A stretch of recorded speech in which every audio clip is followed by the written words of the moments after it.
Seems to have a lot going on this morning, changes in our weather, some things happening on this hump day, Rob. Yeah, we've got some bigger storms way out west that are trying to hold together as they slowly move east.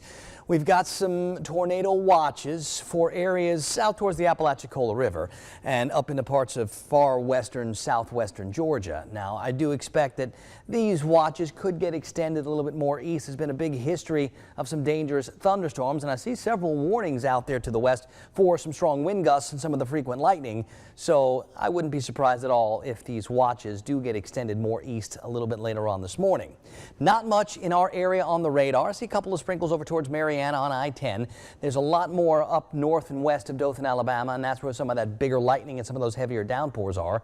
And there are some more significant cells not too far from Mobile where there's some rotation now. So now we're talking about some potential tornadoes way off to the west. This has been holding together really well since yesterday afternoon and last night.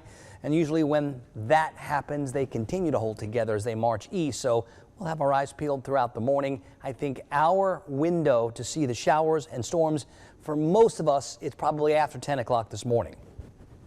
Right now it's 66 in Tallahassee. We're at 65 in Valdosta. We're at 64 in Thomasville. There's a good breeze bringing in more of the warm, humid air from the south. That breeze will stay from the south until we get to the other side of that boundary later this afternoon and this evening, and that'll bring in much cooler air. So it's going to feel real different tomorrow morning compared to the way it feels out there now. Most of our temperatures are starting in the middle 60s and up. I see a 57 in Cross City.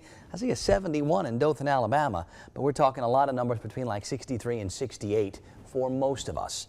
Now that breeze is absolutely something we are going to notice is out there throughout the day today, mostly from the south now and mostly in that 5 to 15 mile per hour range. It will likely perk up a little bit more this afternoon, and then when we get to the other side of the boundary and it starts to come in from the north and northwest, it will likely stay a little bit more perky. So breezy conditions I think are going to stick around all the way into tomorrow.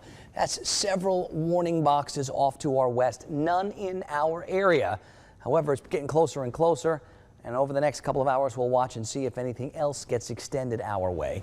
Futurecast, I think, is doing a nice job of holding this line together, and the timing looks pretty good, too. So we're talking 9:30, 10 o'clock in some of our western areas, more like lunchtime for much of the center part of our viewing area.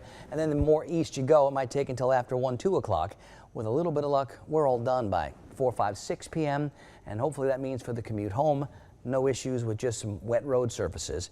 And then overnight tonight, we get the clearing, and with that clearing comes the cooling. If you want to operate the small craft, be advised, windy, storms coming. The winds will start south, end up north, up to like 24 knots. This morning, 60s, those storms from west to east marching their way slowly. I've got the rain chances like 80–90%. Expect to get wet. I think some areas to the east could climb in the middle and upper 70s before the shower gets here. A lot of us lower to mid 70s, then the showers cool things down. For tonight, the showers go away, the clearing, the cooling takes over. Should be a pretty nice looking day tomorrow, though a bit cooler and breezy.